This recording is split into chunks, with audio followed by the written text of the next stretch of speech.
കൂട്ടിച്ചേർക്കലുകൾ മാത്രം. പിന്നെ ഇപ്പൊ പറഞ്ഞ ഈ ഓരോ ചരിത്രങ്ങൾക്കും അല്ലെങ്കിൽ ഓരോ ചരിത്ര വായനകൾക്കും പലതരത്തിലുള്ള പാഠങ്ങളും പാഠഭേദങ്ങളും ഉണ്ട്. അപ്പൊ അതിൻ്റെതായ പ്രാദേശിക ഭാഷ പ്രാദേശികമായി തന്നെ ഭൂമിശാസ്ത്രപരമായി തന്നെ പല വ്യതിയാനങ്ങളും ഉണ്ടാകുന്നുണ്ട്. എന്തായാലും 1 മണിക്കൂർ സമയം കൊണ്ട് ഒരുവിധം എല്ലാ മേഖലയിൽ കൂടിയും ശ്രീ ടി സർ സഞ്ചരിച്ചിട്ടുണ്ട്. വള്ളത്തോളിനെ ഉദ്ധരിച്ചുകൊണ്ട് തന്നെ പച്ചലൂർ പതികം, തിരുനെൽമാല, ചെങ്ങന്നൂരാത്തിപ്പാട്ട് വളരെ സമഗ്രമായി തന്നെ പറഞ്ഞിട്ടുണ്ട്. വ്യക്തിപരമായി തന്നെ എനിക്കറിയാം ഇതിനകത്ത് എത്രത്തോളം ആഴത്തോളം പഠനം നടത്തിയിട്ടുള്ള ഒരു വ്യക്തിയാണ് എന്നുള്ളതും ഞങ്ങൾ പലപ്പോഴും ഞങ്ങളുടെ പല സംഭാഷണങ്ങളിലും ഇത്തരം കാര്യങ്ങൾ കടന്നു വരാറുമുണ്ട്. അപ്പോൾ എനിക്ക് ഒന്ന് അതിൽ നിന്നുകൊണ്ട് ഞാൻ കുറച്ച് ഭാഗങ്ങൾ പറയുകയാണ് ചെയ്യുന്നത്. ഇപ്പോൾ എപ്പോഴും എപ്പോഴും ഇവിടെ ഉന്നയിക്കപ്പെടുന്ന പല വിഷയങ്ങളും അപ്പൊ ടി സാർ നേരത്തെ പറഞ്ഞ ഒരു കാര്യമുണ്ട്, കൊളോണിയൽ വായനയും പിന്നെ അതുപോലെ തന്നെ നവോത്ഥാനാന്തര കാലഘട്ടത്തിൽ ഉണ്ടാക്കിയ രാഷ്ട്രീയവും ഒക്കെ തന്നെ വളരെ കൃത്യമായ രീതിയിൽ സ്വീകരിക്കുന്നുണ്ട്. അപ്പോൾ പോലും ഇതിനെ ഈ ഒരു ഭൂതകാല ആഖ്യാനങ്ങളെ, പാട്ടുകളെ, പറച്ചിലുകളെ തള്ളിക്കളയാനാവില്ല എന്നുള്ളതാണ് ശ്രീ ടി ശ്രീകുമാർ സമർത്ഥിച്ചത്. എനിക്ക് തോന്നുന്നു അത് വളരെ ശക്തമായി തന്നെ സാംസ്കാരിക മണ്ഡലത്തിൽ ടി അവതരിപ്പിക്കാറുമുണ്ട്. അപ്പൊ എനിക്കും അത് തന്നെയാണ്. അപ്പൊ അതുകൊണ്ട് തന്നെ എനിക്കെപ്പോഴും ഒരു ക്രിട്ടിക്കൽ അപ്രൈസൽ ആയിരിക്കും മിക്കവാറും ഇവാലുവേഷനും അപ്പുറം പറയാൻ സാധിക്കുന്നത്. കാരണം അതേ ഒരു ദിശയിൽ കൂടി തന്നെയാണ് ഞാൻ പോകുന്നത്. അപ്പോ ഓരോ കൂടുതലും ഇത്തരം കഥകൾ നവോത്ഥാനത്തിനും കാലത്തിനും മുൻപും ഉണ്ടായിരുന്ന പല സഭാഹിട്ടൻ പഠനങ്ങളും ശേഖരിച്ചതും അത് പിന്നീട് ലഭിച്ചതും ഒക്കെ തന്നെ പലതരത്തിലുള്ള വാമൊഴി സാഹിത്യങ്ങളിൽ നിന്നും വരമൊഴിയാക്കപ്പെടുന്നവയാണ്. അതിപ്പോ എല്ലാവർക്കും അറിയാവുന്ന ഒരു കാര്യമാണ്. അത് തന്നെ സാധ്യമാകുന്നത് കൊളോണിയൽ പീരിയഡുകളിലാണ്. അതിനകത്ത് വളരെ സമഗ്രമായ ഒരു പഠനം നടക്കുന്നത്. ഫോക്ലോർ ഒരു വലിയ ശാഖയായി, ഫോക്ലോർ എന്നൊരു വിജ്ഞാന ശാഖ തന്നെയാണല്ലോ. അപ്പൊ ആ വിജ്ഞാന ശാഖയ്ക്കകത്ത് ഒരു ചെറിയ അടര് മാത്രമായ നാടൻ പാട്ടുകൾക്കകത്താണ് എനിക്ക് തോന്നുന്നത് പിന്നെയും കൂടുതൽ പഠനങ്ങൾ നടന്നിട്ടുള്ളതും അതിന്റെ കൂടുതൽ ഡാറ്റ കളക്ട് ചെയ്യപ്പെടുകയും ഒക്കെ ചെയ്തിട്ടുള്ളത്. അത് തന്നെ ഒരു 3 ഘട്ടങ്ങളായിട്ട് നോക്കുകയാണെങ്കിൽ കൊളോണിയൽ കാലഘട്ടങ്ങളിൽ ആണ് അതിന്റെ ഒരു മിഷണറി പ്രവർത്തനങ്ങളുടെ ആ കാലഘട്ടങ്ങളിൽ വളരെ കൃത്യമായ രീതിയിൽ ഡാറ്റ സഹിതം പലതും ശേഖരിക്കപ്പെട്ടിട്ടുണ്ട് എന്നുള്ളതാണ്. അതൊരു കൊളോണിയൽ പീരീഡിലാണ് അത് നടക്കുന്നത്. രണ്ടാം ഘട്ടം എന്ന് പറയുന്നത് രണ്ടാം ഘട്ടത്തിലേക്ക് വരുമ്പോഴേക്ക് തദ്ദേശ പണ്ഡിതരുടെ കടന്ന് വരവുണ്ടാകുന്നുണ്ട്. തദ്ദേശ പാട്ടുകാരെ അവരുടെ സെക്ഷനിൽ നിന്നുകൊണ്ട് 70കളിൽ ഇതിന്റെ പഠനം മുന്നോട്ട് പോകുന്നു. പിന്നീട് ഇതിനെ ഒരു തേർഡ് വരികയാണെങ്കിൽ, ഒരു തേർഡ് ഇതിലേക്ക് കടന്നു വരികയാണെങ്കിൽ കൂടുതലായിട്ടും 90കളിൽ ഈ കൂടുതലായിട്ട് ഒരു പഠനങ്ങളും എഴുത്തുകളും പറച്ചിലുകളും ഈ പാട്ടുകൾ പിന്നീട് മ്യൂസിക്കൽ രൂപത്തിൽ വളരെ കൃത്യമായിട്ട് അവൈലബിൾ ആവുകയും അതുപോലെ തന്നെ മിക്കവാറും സബാൾട്ടേൺ ഇടങ്ങളിലും അല്ലാത്ത ഇടങ്ങളിലും ഇതിന് പ്രചാരം ലഭിക്കുകയും ചെയ്യുന്നുണ്ട്. ഇതിൽ എം എൻ തങ്കപ്പൻ സാറിനെ പോലെ ഉള്ളവർക്ക് വളരെ വലിയ കോൺട്രിബ്യൂഷൻ ഉണ്ട്. പിന്നെ Kuttappan sir folklore academy chairman, അദ്ദേഹത്തിന് ഏറ്റവും ശക്തമായ ഒരു സാന്നിധ്യം. ഒരുപാട് പേരുടെ പേരുകൾ പറയേണ്ടതുണ്ട്. ഞാൻ എന്തായാലും ചിലത് നമ്മുടെ പരിചയം, എനിക്ക് തോന്നുന്നു നോൺ ടു അൺനോണിലേക്ക് പോകുന്നതായിരിക്കും നല്ലത്. മറ്റൊരു അവസരത്തിൽ കൂടുതൽ പറയാനായിട്ട് ഒരു അവസരം ലഭിക്കുമെന്ന് കരുതി തന്നെ പ്രസക്തമായ ഒരു റെസ്പോൺസ് നടത്താം. മറിയാമ്മച്ചേടത്തി പാട്ടിന്റെ ഒരു പുതിയ പൂക്കാലം കൊണ്ടുവെക്കുന്നു. പിന്നെ ഇതിനൊക്കെ മുമ്പ് കാവാലം രംഭാമ്മയെ പോലെയൊക്കെ ഉള്ളവര് എനിക്ക് തോന്നുന്നു ആകാശവാണിയുടെ എ ഗ്രേഡ് കലാകാരി തന്നെയാണ്. ഇവരൊക്കെ വളരെ കൃത്യമായിട്ട് ഏറെ സമാഹരിക്കുകയും ഇത് കാവാലം നാരായണപ്പണിക്കർക്ക് കൈമാറുകയും ഒക്കെ ചെയ്യുന്നത്. ഇതിനെ സാധിക്കുന്നത് ഈ ഒരു കൊളോണിയൽ പീരീഡിലാണ്. അപ്പൊ അതുകൊണ്ട് തന്നെ ഇതിനെ നമുക്ക് നിഷേധിക്കാൻ പറ്റില്ല, ഈ പീരീഡിനെ നിഷേധിക്കാൻ പറ്റില്ല.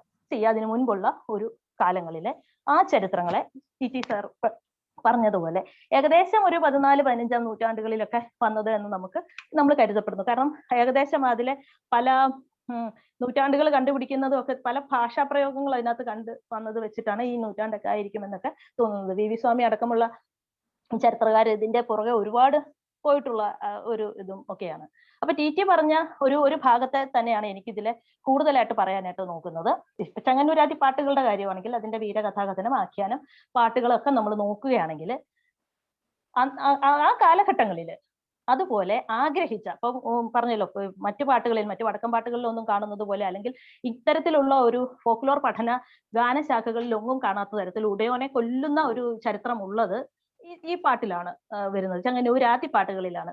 എടുത്തത് ചെങ്ങന്നൂരാത്തി എന്ന് തന്നെ നിഷ്കർഷിച്ചു തന്നെ പറയുന്നു. അല്ലെങ്കിൽ ഇത് വേഗം ഇത് ആദിപരാശക്തിയാകാൻ സാധ്യതയുണ്ട്. അപ്പൊ തകാരം തന്നെ പറയുന്നു. അപ്പൊ ഇതില് ഈ സംഭവത്തെ അന്നത്തെ കാലത്ത് ഇപ്പൊ പലപ്പോഴും ആലോചിക്കുന്നുണ്ട്, ഒടിമറയുന്ന, നിൽക്കുന്ന നിപ്പിൽ മാനാകുന്ന, മയിലാകുന്ന, പുലിയാകുന്ന ഒരു വ്യക്തി, സംഗീതത്തിൽ നിപുണനായ, കളരിപ്പയറ്റിൽ നിപുണനായ ഒരു ചെങ്ങന്നൂരാതി ഉണ്ടോ എന്നുള്ളത് മനുഷ്യർക്ക് എപ്പോഴും ഡൗട്ടാണ്. നമ്മളെപ്പോഴും അപ്പൊ ഈ നോക്കുന്ന ഇത്തരം ഒരാൾ ജീവിച്ചിരിപ്പുണ്ടായിരുന്നോ ഇല്ലയോ എന്നുള്ളതാണ്.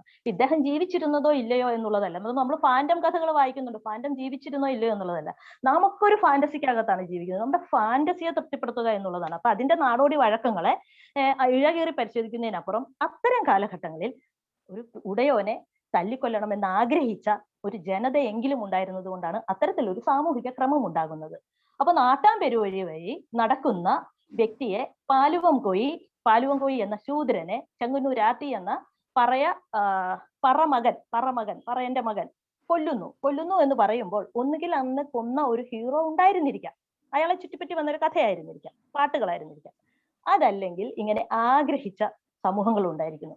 ഏതേതൊക്കെ തരത്തിലായാലും അതൊരു അതിജീവനമാണ്, അതൊരു പ്രതിരോധവുമാണ് ഇത്തരം. അപ്പൊ അതൊരു നവോത്ഥാന പ്രാഗ്രൂപമായി തന്നെ നമുക്ക് ഇതിനെ മനസ്സിലാക്കേണ്ടതുണ്ട്. കാരണം ഈ പാട്ടുകൾ പാടി വന്ന സമൂഹങ്ങൾ അവിടെ നിന്നുകൊണ്ടാണ് ഒരു മഹാത്മാ അയ്യൻകാളി, ഒരു പൊയ്കേലപ്പച്ചൻ, ഒരു കാവാരികുളം കണ്ടൻ കുമാരൻ, ശ്രീനാരായണ ഗുരു പോലെയുള്ള വ്യക്തിത്വങ്ങൾ വരുന്നത്. ഇതിനെ നമ്മൾ ഈ ഒരു സമൂഹത്താണ് പിന്നീട് ഇതൊരു സബാൾട്ടേൺ മേഖല തന്നെയായി മാറുകയാണ് ഈ ഏരിയ. ഇപ്പോഴും ഒരു ദളിത് അല്ലെങ്കിൽ സബാൾട്ടേൺ ഈറ്റില്ലമായി മാറുക എന്ന് പറയുകയാണെങ്കിൽ നമുക്ക് ഈ ദേശങ്ങളെ, മധ്യ തിരുവിതാംകൂറിന്റെ ഈ ദേശങ്ങളെ അവഗണിക്കുവാൻ സാധിക്കുന്നില്ല. ഇവിടേക്ക് കൊളോണിയൽ വിദ്യാഭ്യാസ കാലഘട്ടങ്ങളിലെ മിഷണറി പ്രവർത്തനങ്ങൾ കൂടി കടന്നു വന്നപ്പോൾ, അർബൻ സാംസ്കാരികത കൂടി കടന്നു വന്നപ്പോൾ, മലനാട് ഇടനാട് തീരപ്രദേശത്തിലെ ഇടനാടിന്റെ ഭാഗമായ ഇവിടുത്തെ ദളിത് സമൂഹങ്ങൾക്ക്, ആദിവാസി വിഭാഗങ്ങൾക്ക്, അതീവ പിന്നോക്കർക്ക് ശക്തമായ ചില ഇടപെടലുകൾ ഇപ്പോഴും ദളിത് സാംസ്കാരിക മണ്ഡലത്തിൽ, അതിന്റെ വ്യവഹാര മണ്ഡലങ്ങളിൽ, സമസ്ത മേഖലയിൽ അല്ലെങ്കിൽ കൂടിയും സാംസ്കാരിക മണ്ഡലത്തിൽ ബദൽ തോട്ടുമായി കടന്നു വരുവാൻ സാധിക്കുന്നുണ്ട് എന്നുള്ളതാണ് ഇത്തരം ആശയങ്ങളുടെ ഏറ്റവും പ്രധാനപ്പെട്ട ഒരു വിഷയമായി ഞാൻ കാണുന്നു. ഇത്തരം ചിന്തകൾ സെബാസ്റ്റ്യൻ വട്ടമറ്റം പോലെയുള്ളവര് വളരെ കൃത്യമായി നടത്തിയിട്ടുണ്ട്. ഇനി ഇതിനെ നമ്മൾ ഉത്തര മലബാറുമായിട്ടൊക്കെ ഒന്ന് നമുക്ക് ഗണിപ്പിച്ചു നോക്കുക. അവിടെ ഇത്തരത്തിൽ ഒരു പാട്ട് സമൂഹങ്ങൾ കടന്നു വന്നത് വേണ്ട രീതിയിൽ നിലനിർത്തപ്പെടാതെ പോയിട്ടുള്ളായിരുന്നത് കൊണ്ട് തന്നെ അവിടെ ഒരു മഹാത്മാ അയ്യൻകാളി, അവിടെ ഒരു പൊയ്കേലപ്പച്ചനോ ഉണ്ടാകുന്നതായും നമ്മൾ കാണുന്നില്ല. ആ നാടിന്റെ സാംസ്കാരികതയിൽ അത് മറ്റു ചില പ്രത്യയശാസ്ത്രങ്ങൾക്കകത്തായിരുന്നു കുടുങ്ങിക്കിടുന്നത്. അപ്പൊ എന്നാൽ അവിടെയും വേണ്ട രീതിയിൽ ഇപ്പൊ ടി സാർ വളരെ കൃത്യമായി പറയുന്നുണ്ട്, ചെങ്ങന്നൂരാതി പാട്ടുകൾ അടക്കമുള്ള പാട്ടുകൾ പൊളിച്ചെഴുതപ്പെട്ടിട്ടില്ല വേണ്ട വിധം എന്ന്. കൃത്യമാണ്, സത്യമാണ്. അത് പൊളിച്ചെഴുതപ്പെടുകയും അതിന് പ്രചാരം ലഭിക്കണം എന്നുണ്ടെങ്കിൽ സിനിമ എന്ന് പറയുന്ന ഒരു പോപ്പുലർ പൊളിറ്റിക്സ് കടന്നു വരേണ്ടതുണ്ട്. പ്ലസ് ദൃശ്യശ്രവ്യ മാധ്യമങ്ങൾക്ക് അതിനകത്ത് കൃത്യമായ ഇടപെടലുകൾ നടത്തുവാൻ സാധിക്കാം. ഒരു പരിധിവരെ പ്രസാർ ഭാരതി ഏറ്റെടുത്തിട്ടുണ്ടെങ്കിലും അതിനപ്പുറമുള്ള ഒരു പ്രൈവറ്റ് സെക്ടറിന്റെ കൈവശമുള്ള മേഖലകളിലേക്ക്, ദൃശ്യശ്രവ്യ മാധ്യമങ്ങളിലേക്ക് ഇവർക്ക് കടന്നു വരാൻ സാധിച്ചിട്ടില്ല. Depends upon rating.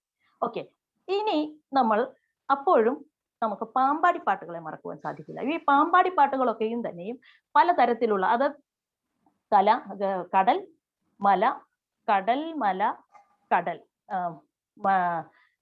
കടൽ കര മല, ഇത് മൂന്നുമായി ബന്ധപ്പെട്ടുകൊണ്ടുള്ള, ഭൂമിയുമായി ബന്ധപ്പെട്ടിട്ടുള്ള ചരിത്രങ്ങളാണ് പാട്ടുകളായി 16 അടിയന്തരത്തിന് മരണാനന്തര ചടങ്ങുകളിൽ കൂടി പാടിക്കൊണ്ട് ഭൂമിയെ പ്രകീർത്തിച്ചുകൊണ്ട് ഈ ഭൂമിയിൽ ജീവിച്ചതിനെ പറ്റി, ഈ ഭൂമിയിൽ ജനിച്ചതിനെ പറ്റി, ഈ ഭൂമിയിൽ ജീവിച്ചതിനെ പറ്റി, ഈ ഭൂമിയിൽ മരിച്ചില്ലാതാകുന്നതിന്റെ അവസ്ഥയെപ്പറ്റി പാടുന്ന പാമ്പാടി പാട്ടുകൾ കണക്ക സമുദായത്തിന്റെയാണ്.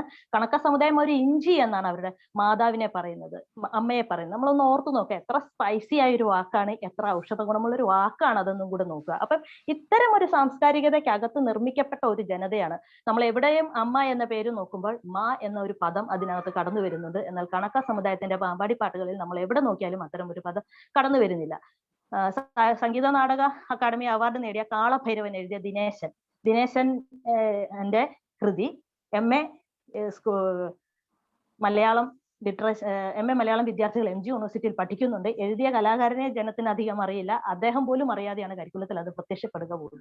അപ്പൊ അത്തരത്തിലാണ് നമ്മളുടെ സബാൾട്ടേൺ രചനകൾ അതിനോട് എത്തരത്തിലാണ് അതിന്റെ പുറംതിരിഞ്ഞു നിൽക്കുന്നത് എന്നുള്ളതൊന്ന് നമ്മൾ നോക്കേണ്ടതുണ്ട്. പ്രശസ്ത അമേരിക്കൻ എഴുത്തുകാരനായ അലക്സ് ഹാലി ആഫ്രിക്കൻ സമൂഹങ്ങൾ എത്തരത്തിലാണ് അവരുടെ പാട്ടും കഥകളും വാമൊഴി സാഹിത്യമായി ആഫ്രിക്കൻ സമൂഹം കാത്തു സൂക്ഷിക്കുന്നത് എന്ന റൂട്ട്സ് എന്ന നോവലിൽ കൂടി സമർത്ഥിക്കുന്നുണ്ട്. അപ്പം ഇത്തരത്തിൽ ഇതൊരു വാമൊഴി സാഹിത്യം ആയതുകൊണ്ട് തന്നെ അതിനെ തള്ളിക്കളയുന്ന ഒരു പ്രവണത കൃത്യമായിട്ടുണ്ട്. നമ്മൾ ചിന്തിക്കേണ്ടത് വ്യവസായ വിപ്ലവം മുതലാണ് ജനത ഉടലെടുത്തത്, അല്ലെങ്കിൽ അതിനുശേഷമാണ്, അല്ലെങ്കിൽ വികസനത്തിനൊപ്പം മാത്രമാണ് മനുഷ്യജീവിതങ്ങൾ ഉണ്ടായി എന്ന് പറയുന്ന ഒരുതരം നിരർത്ഥകതയാണ് ഇതിനകത്ത് നമ്മൾ അതിൽ മനസ്സിലാക്കേണ്ടത്. അപ്പൊ ഇത്തരം സമൂഹങ്ങളുടെ ഇടയിൽ അപ്പം ഈ ഓരോ മരണത്തിന്, ജീവിതത്തിന്, ജനിച്ചതിന് എല്ലാത്തിനും പാട്ടുകളുള്ള അല്ലെങ്കിൽ പറച്ചിലുകളുള്ള ആർപ്പുവിളികൾ, ചിലത് ആർപ്പുവിളികളാണ്, ചിലത് മെസ്സേജസ് ആണ്, പല പല ആകാശവാണിയാണ്. ഇന്നത്തെ ആകാശവാണി അല്ലെങ്കിൽ ഇന്നത്തെ ദൂരദർശൻ അല്ലെങ്കിൽ ഇന്നത്തെ സ്വകാര്യ ചാനലുകൾ വരെയും അന്നത്തെ കാലത്ത് പലതരത്തിലുള്ള വാദ്യോപകരണങ്ങളും പാട്ടുകളും ഉപയോഗിച്ചാണ്. ഭാഷകൾ വളരെ കുറവാണ്. പിന്നെ ഒരു ചെറിയ ഉദാഹരണം പറയുകയാണെങ്കിൽ തമിഴ്നാട്ടിൽ നിന്നും ശ്രീലങ്ക ഭാഗങ്ങളിൽ ഉണ്ടായിരുന്ന ദലിത് സമൂഹങ്ങൾ ഒപ്പാരിപ്പാട്ടുകൾ പാടുന്നുണ്ട്. ഒപ്പാരിപ്പാട്ടുകൾ, ഈ ഒപ്പാരിപ്പാട്ടുകൾ എന്നൊക്കെ പറയുന്നത് വളരെ 110 വർഷങ്ങൾക്ക് മുൻപ് കേരളത്തിൽ ഉണ്ടായിരുന്നു ഇത്തരം പാട്ടുകൾ. 110 വർഷങ്ങൾക്ക് മുൻപുണ്ടായിരുന്ന, അതായത് ഇതിലൊക്കെ വളരെ കൃത്യമായ പഠനം നടത്തിയ AK അപ്പുക്കുട്ടൻ ഫോക്ലോർ അക്കാദമി ഫോക്ലോറിൽ പഠനത്തിൽ തന്നെ ഡോക്ടറേറ്റ് നേടിയ AK അപ്പുക്കുട്ടന്റെ അച്ഛന്റെ ഒക്കെ മരണകാലഘട്ടങ്ങളിൽ ഈ ഒപ്പാരികൾ വിളിച്ചറിയിക്കുന്ന ഇതുണ്ട്. ഒപ്പാരിപ്പാട്ട് എന്ന് പറയുമ്പോൾ അത് പാട്ട് അറിയിപ്പാണ്. അപ്പൊ അത്തരം അറിയിപ്പുകളൊക്കെ ഇത് ഉപയോഗിക്കപ്പെടുന്നുണ്ട്. അതിന്റെ ഒരു ഇതെന്ന് പറഞ്ഞാൽ ഒപ്പാരിപ്പാട്ടിന്റെ രൂപം എന്ന് പറയുന്നത് ഉപയോഗിക്കപ്പെടുന്നത് ഉറുമിയാണ് അതിന്റെ സംഗീത ഉപകരണം. അപ്പൊ ഈ ഉറുമി ചുഴറ്റിയാണ്. അപ്പൊ എന്റെ വീട്ടില് ഒരു മരണം നടന്നു. സോ എനിക്കത് അറിയിക്കണം. ഒരു ഗ്രാമത്തിനകത്ത് നിൽക്കുന്ന ജനവിഭാഗമാണ്, ഇന്നത്തെ പോലെ മാറി മാറി പോകുന്നില്ല. അപ്പൊ ഞാൻ ഉറുമി ചുഴറ്റി ഞങ്ങളുടെ വീട്ടിൽ ഇത് പാടുന്നു. ഇത് പാടുമ്പോൾ ഇതെങ്ങനെയാണ് എന്റെ വീട്ടിൽ ഇങ്ങനെ സംഭവിച്ചേ, മരിച്ചേ, ഇത് മൊത്തം പറഞ്ഞ് ഇവർ കരയും, ഭയങ്കരമായിട്ട് പദം പറഞ്ഞ് കരയുമ്പോൾ തൊട്ടടുത്തുള്ള ബന്ധു വീട്ടിലെ ഉറുമി മുഴക്കി അവരും അത് പാടുന്നു. കുറെ നേരം കഴിയുമ്പോൾ ബന്ധു വീടുകളെ ഏറ്റുപാടി ഉറുമി മുഴങ്ങി അവിടെ ഒരു മെസ്സഞ്ചർ, ഒരു സമൂഹത്തിന്റെ ഒരു പാട്ട്, ഒരു മരണം നടക്കുന്നതായും അറിയുന്നു. അവിടെ എത്തിച്ചേരുന്നു. ഇവർ കരയുന്നു, ഒരുപാട് നേരം കരയുന്നു, ഏറെ നേരം. നമുക്കിതിനെ ഈ കരച്ചിൽ, ഇംഗ്ലീഷിൽ തന്നെ സീയിങ് ഓഫ് എന്ന് പറയുന്ന കൾച്ചർ എന്താണ്, അതോ എനിക്ക് അതിലോട്ട് കടന്നു പോകാനുള്ള ഒരു സമയക്കുറവ് ഉള്ളത് കൊണ്ട് ഞാൻ അങ്ങോട്ട് ഇപ്പൊ പോകുന്നില്ല. ജസ്റ്റ് ഒന്ന് ഗൂഗിൾ ചെയ്താൽ നമുക്കത് മനസ്സിലാകും അതിന്റെ നാൾ വഴികളും. അതൊക്കെ തന്നെയാണ് ഇവിടെയും കാണിക്കുന്നത്. ഇവര് ഈ ഉറുമി സംഗീതം, അതായത് ഈ ഉറുമി എന്ന് പറയുന്ന ചുഴറ്റിക്കൊണ്ടുള്ള ഈ പാട്ട്, ഈ ഒരു എന്തുകൊണ്ടെന്ന് വെച്ചാൽ ഇന്ന് മരണം നടന്നാലും നാളെ പണിക്കിറങ്ങേണ്ട ഒരു സമൂഹമാണ്. അതുകൊണ്ട് തന്നെ ഇന്ന് കരഞ്ഞു തീർക്കുന്നു. ഡെഡ് ബോഡിയുടെ അടുത്തിരുന്ന് പദം പറഞ്ഞ് കരഞ്ഞ് ഇപ്പൊ ലാറ്റിൻ കാത്തലിക് സമൂഹങ്ങളുടെയൊക്കെ ചിലയിടങ്ങളിലെങ്കിലും ഇത്തരമുണ്ട്. അല്ലെങ്കിൽ ഇപ്പോഴും ഗ്രാമപ്രദേശങ്ങളിലൊക്കെ പല വെർണാക്കുലർ സമൂഹങ്ങളുടെ ഇടങ്ങളിലൊക്കെ നമുക്കിത് കാണാവുന്നതാണ്. ഇത്തരം പാട്ടുകൾ കരഞ്ഞുപോയി പാടി അഭിനയിച്ച് ഇത് തീരുമ്പോൾ ഇപ്പൊ ചിലപ്പോൾ വെറുതെ ഇപ്പൊ ഞാൻ ഇവിടെ നിൽക്കുന്നു, എന്റെ കൂടെ എന്റെ ഒരു വീട്ടിൽ നിന്ന് എന്റെ ഒരു ബന്ധു മരിച്ച് അത് കാണാനായിട്ട് നിങ്ങൾ ആരെങ്കിലും കൂടെ വരികയാണെങ്കിൽ നിങ്ങളും കൂടി കരയുന്ന രീതിയിൽ അവർ പദം പറഞ്ഞു കളയും. അതായത് ഈ ബോഡി എടുത്ത് മാറ്റപ്പെടുന്നതോടെ ആ ദുഃഖങ്ങൾ അവിടെ പൂർത്തിയാക്കുകയാണ്, തീരുകയാണ്. ഇന്നും ദളിത് സമൂഹങ്ങളുടെ ഇടയിലെ ജീവിതങ്ങളിൽ മരണശേഷമുള്ള ഒരു അനായാസത ഇനി നിങ്ങൾ അവിടെ പോകുമ്പോൾ നിങ്ങൾ ശ്രദ്ധിക്കുക. ഒരു പിരിമുറുക്കങ്ങളില്ലാതെ സമാധാനമായി. ഇന്ന് ഇത് കൂടുതലായി കണ്ടുവരുന്നത് ദളിത് ക്രിസ്ത്യൻ ഗാനങ്ങൾക്കകത്ത് ഇതിന്റെ പിൻപറ്റൽ ഇപ്പോഴും കടന്നു വന്നിട്ടുണ്ട്. പല പ്രത്യാശ ഗാനങ്ങളായിട്ട് ഇത് കാണുന്നുണ്ട്. ഈ പ്രത്യാശ ഗാനങ്ങൾ മരണ പാട്ടുകളായിട്ട് കടന്നു വരുന്നുണ്ട്. അപ്പം ഇത്തരത്തിൽ പലതരത്തിലുള്ള അതിജീവനവും പ്രതിരോധവും ഒക്കെ ആയിട്ടാണ് ഇത്തരം പാട്ടുശാഖകൾ കടന്നു വരുന്നത്, അനുഭവങ്ങൾ കടന്നു വരുന്നതും ഒക്കെയും ഇമാതിരിയുള്ള ഇതിൽ കടന്നു വരുന്നു. ഇത് ആഫ്രിക്കൻ സമൂഹങ്ങൾക്കിടയിൽ കാണാം. ആഫ്രിക്കൻ സമൂഹങ്ങളുടെ തന്നെ അടിമത്ത കാലഘട്ടങ്ങളിലെ ഫീൽഡ് ഹോളർ ഗാനങ്ങളായാലും വർക്ക് സോങ്സ്, അത് ഫീൽഡ് ഹോളർ ഗാനങ്ങളാണെങ്കിൽ ഏറെ നേരം പാടുന്നത്, വർക്ക് ആയാസകരമാക്കുന്ന തരത്തിലുള്ള ചെറുപാട്ടുകളാണ് ഈ എളുപ്പമാക്കുന്നത്. അധ്വാനം ലഘൂകരിക്കുക എന്നുള്ളത് ഇതിനകത്ത് വലിയൊരു ഘടകമാണ്. അപ്പൊ ഇതിനകത്തും ഒക്കെയും തന്നെ അധ്വാനം ലഘൂകരിക്കുന്ന ഇത്തരം പാട്ടുകളായിട്ടാണ് വർക്ക് സോങ്സുകൾ കടന്നു വന്നിട്ടുണ്ട്. അതിനൊക്കെ അതാത് കാലത്തിന്റെ അന്നത്തെ ഓരോ സമൂഹങ്ങളുടെ ജീവിതവുമായി വളരെ കൃത്യമായ ബന്ധങ്ങളുണ്ട്. ഇനി മറ്റൊന്നാണ് ചെങ്ങന്നൂരാത്തി പാട്ടുകൾക്കകത്ത്. ഇപ്പൊ നമ്മൾ പൊതുവായിട്ട് പറയുകയാണെങ്കിൽ ചെങ്ങന്നൂരാത്തി പാട്ട് എന്നൊക്കെ പറയുന്നു. അതിൽ വളരെ പ്രധാനപ്പെട്ട ഒരു ഭാഗമാണ്, ഒരു വലിയ മികച്ച ഒരു ശാഖയാണ് തുന്തിരിപ്പാട്ടുകൾ. തുന്തിരിപ്പാട്ടുകൾ ഞാൻ എന്റെ സിനിമയിലെ പാട്ടുകൾ 2 ചെയ്തതിൽ ഒരെണ്ണം തുന്തിരിപ്പാട്ടിലും ഒരു കുടം പാറെന്നുള്ളതിന്റെ ഒരു ഭാഗം തുന്തിരിപ്പാട്ടിലും മറ്റൊന്ന് ചെങ്ങന്നൂരാത്തി പാട്ടും വെച്ചാണ് ചെയ്തത്. കാരണം കൂടുതൽ ചർച്ചകൾ ഉണ്ടാകുമ്പോൾ എനിക്ക് ഇതിനെപ്പറ്റി പറയണം എന്നുള്ളതാണ്. ടി അത് കൃത്യമായി പറയുന്നുണ്ട്. ഇത്തരം ഭാഗങ്ങൾ വരുമ്പോൾ എന്തോ ഒരു കുടുക്കുണ്ടാകുന്നുണ്ടെന്ന്. പക്ഷെ ഞാൻ പറഞ്ഞ ആ ഭാഗങ്ങളൊന്നും ആരും പറഞ്ഞില്ല, കൂടുതൽ വന്നില്ല. മറ്റു ഭാഗങ്ങൾ കടന്നു വരുന്നുണ്ടായിരുന്നു. അപ്പോൾ അത്തരം ഒരു ഇത് നമ്മൾ മനസ്സിലാക്കുമ്പോൾ നമ്മൾ നോക്കേണ്ടത് എത്തരത്തിലാണ് ഇതര സമൂഹങ്ങൾ ഇതിനെ പ്രൊട്ടക്ട് ചെയ്യുന്നത് എന്നതും കൂടെ പറഞ്ഞിട്ട് ഞാൻ അവസാനിപ്പിക്കാം. ഫിൻലൻഡിന്റെ വളരെ മികച്ച ഒരു സാഹിത്യ ശാഖയാണ് കലേവല. കലേവല എന്ന് പറയുന്നത് ആ നാടിന്റെ പഴംപാട്ടുകൾ ആർപ്പുവിളികൾ, കുരവകൾ എല്ലാം കൂടി ചേർന്ന് ഇതര യൂറോപ്യൻ രാജ്യങ്ങളെ പോലെയല്ല, പോളാർ റീജിയനോടോട്ട് കടന്നു നിൽക്കുന്നത് കൊണ്ട് തന്നെ പോളാർ റീജിയനുമായിട്ട് കടന്നു നിൽക്കുന്നത് കൊണ്ട് അവർക്ക് യൂറോപ്പിന്റെ ഒരു വർണ്ണശബളിമ ഇല്ല. അപ്പൊ ഇവിടെ അതുകൊണ്ട് തന്നെ അവർ സാധാരണ ജീവിതം നയിച്ചതുകൊണ്ട് തന്നെ അവിടെ ഈ ഒരു ഫോക്ലോർ ശാഖ ഉണ്ടാകുന്നു. ഭൂമിയുടെ ചരിത്രമാണ്, ക്രിയേഷൻ ഓഫ് എർത്ത് ആണ് അവിടെ കലേവല ഉണ്ടാകുന്നത്. ഇതേ കലേവല തന്നെയാണ് ഇവിടെ നന്ദനാർ പാട്ടുകളുണ്ട് ആയിട്ട് കടന്നു വരുന്നത്. ഭൂമിയമ്മേ ഭൂമിയമ്മേ ഒന്ന് രണ്ട് വീളിക്ക വേണം തന്താനേ താനാ ദിന തന്താനം താനാ, ഇത്തരം പാട്ടുകളിൽ കടന്നു വരുന്നത്. ഇത് ഭൂമിയുടെ എർത്ത് ഉയർകൊള്ളുന്നു. എർത്തൊരു മുട്ടയാണ്, ആ മുട്ട പൊട്ടുമ്പോൾ അതിനകത്തു നിന്നും അതൊരു മുട്ടയാണെന്നും അതിൽ നിന്ന് അത് ഉണ്ടായി എന്നുള്ളൊരു ഫോക്ലോർ ശാഖയാണ് ഇതിനകത്ത് വരുന്നത്. ഇത്തരം കഥകൾ ഏതേത് നാട്ടിന്റെ തദ്ദേശ ചരിത്രങ്ങൾ എടുത്താലും ഉണ്ട്. എന്നാൽ ഇത് ഫിന്നിഷ് സമൂഹങ്ങളിൽ ഇത് വളരെ കൃത്യമായി ക്രോഡീകരിക്കപ്പെട്ടിട്ടുണ്ട്. ഏലിയാസ് ലോണ്ട്രോം ഇത് വളരെ കൃത്യമായി 12,000-ൽ പരം ഇത്തരം പാട്ടുകൾ ക്രോഡീകരിക്കപ്പെടുകയും പിന്നീട് അത് ഫിൻലൻഡിന്റെ കരിക്കുലത്തിന്റെ ഭാഗമാക്കുകയും ചെയ്തു.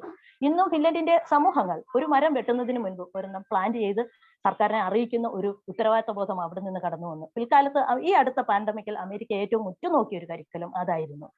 ഇത് തന്നെ കേരളത്തിന്റെ പല പാട്ടുകളിലും നോക്കുക. ആദ്യം ഇല്ലല്ലോ ഒരു അന്തമില്ലല്ലോ ലക്കാലം പോലായുഗത്തിൽ. അത് ഏത് കാലമാണ്? നമുക്ക് ആദ്യം അന്തമില്ലാത്തൊരു കാലം എന്താണ്? നമ്മുടെ ഭ്രൂണാവസ്ഥയിൽ, നമ്മൾ ഏത് ഭ്രൂണാവസ്ഥയിൽ ഇരുന്നപ്പോഴുള്ള ഒരു കാലഘട്ടത്തെ പരാമർശിച്ചുകൊണ്ട് ഉള്ള ഓരോ ഗാനങ്ങളുമാണ്, പാട്ടുകളാണ്, പറച്ചിലുകളാണ്, വിഹ്വലതകളാണ്, നിലവിളികളാണ്, പങ്കം പറച്ചിലുകളാണ്. ഒക്കെയും എഴുതി തള്ളിക്കൊണ്ട് നമുക്ക് മുന്നോട്ട് വികസനത്തിന്റെ ഭാഗവുമായി മാത്രം പോകുവാൻ സാധിക്കുകയില്ല. അത് വളരെ കൃത്യമായ രീതിയിൽ ടി പറഞ്ഞിട്ടുണ്ട്. ഒരു പാഠഭേദം ഞാൻ പറയുന്നു. ചെങ്ങന്നൂർ കുഞ്ഞ് തന്റെ കരിയാത്തുംപുള്ളിന്റെ വേഷത്തിൽ വന്ന കരിയാപ്പണിക്കന്റെ വീട്ടിൽ നിന്നുകൊണ്ടാണ് അദ്ദേഹം ഈ വിദ്യ പഠിക്കുന്നത്. സ്വന്തം വീട്ടിൽ മുറിവ് പറ്റി പക്ഷിയുടെ വേഷം കെട്ടി വന്ന കരിയാപ്പണിക്കനാണ് അദ്ദേഹത്തിന്റെ വീട്ടിൽ വെച്ച്, ചെങ്ങന്നൂരിന്റെ വീട്ടിൽ വെച്ച് തന്നെ ഈ വിദ്യ പഠിപ്പിക്കുന്നു. ഈ പഠിപ്പിക്കുന്ന ചെങ്ങന്നൂർ ഒരാതി പിന്നീട് കരിയാപ്പണിക്കൻ പറയുന്നുണ്ട്, ഞാനാണ് ഏറെക്കാലം അദ്ദേഹത്തിന്റെ വീട്ടിൽ തന്നെ താമസിച്ചാണ് പഠിക്കുന്നത്. കാരണം ഈ കരിയാത്തുംപുള്ളിന് മുറിവ് പറ്റി വന്നപ്പോൾ ചെങ്ങന്നൂർ വന്ന കുഞ്ഞാണ് അതിനെ ശുശ്രൂഷിച്ചത്, നോക്കിയത്, മുറിവെല്ലാം മാറ്റി കൊടുക്കുന്നത്. പക്ഷേ അദ്ദേഹത്തിന് പോകേണ്ട സമയപ്പോൾ പുള്ളുവേഷം മാറ്റി അദ്ദേഹം പറന്നു പോകുന്നു. അദ്ദേഹം പോകുന്നതിന് മുമ്പ് പറയുന്നു, ഞാൻ കരിയാപ്പണിക്കനാണ്, കേൾവി കേട്ട കരിയാപ്പണിക്കൻ, ഞാൻ നിന്റെ ശിഷ്യനാണെന്ന് നീ ആരോടും പറയണ്ട എന്ന് പറയപ്പെടുന്നുണ്ട്. അങ്ങനെ പറഞ്ഞിട്ടാണ് ചെങ്ങന്നൂർ പിന്നീട് ലാസ്റ്റ് അദ്ദേഹം കളരിയിൽ വീണ് മരിക്കുമ്പോൾ കരിയാപ്പണിക്കന്റെ പേര് കുരുനിന്ദ ഒഴിവാക്കാൻ വേണ്ടി പറഞ്ഞാണ് ചെങ്ങന്നൂർ ആത്തി മരണപ്പെടുകയും ചെയ്യുന്നത്. അപ്പം ഇതിനകത്ത് പാലുവമ്പെണ്ണ, കുന്നുവമ്പെണ്ണ, അങ്ങനെ ഒത്തിരി കഥാപാത്രങ്ങൾ അടക്കം കടന്നു വരുന്ന സ്ഥിതി സമത്വത്തിൽ അധിഷ്ഠിതമായ ഒരു കാർഷിക സമൂഹത്തെ നമുക്ക് കാണുവാൻ സാധിക്കും. എന്നാൽ ഇത്തരം പഠനശാഖകളെ പലപ്പോഴും പൊതു സാംസ്കാരിക മണ്ഡലം തള്ളിക്കളയുന്നു. ഇത്തരം പഠനങ്ങൾ അതിന് സാധ്യമാകും എന്ന് പറഞ്ഞുകൊണ്ട് തന്നെ ഞാൻ വിടവാങ്ങുന്നു.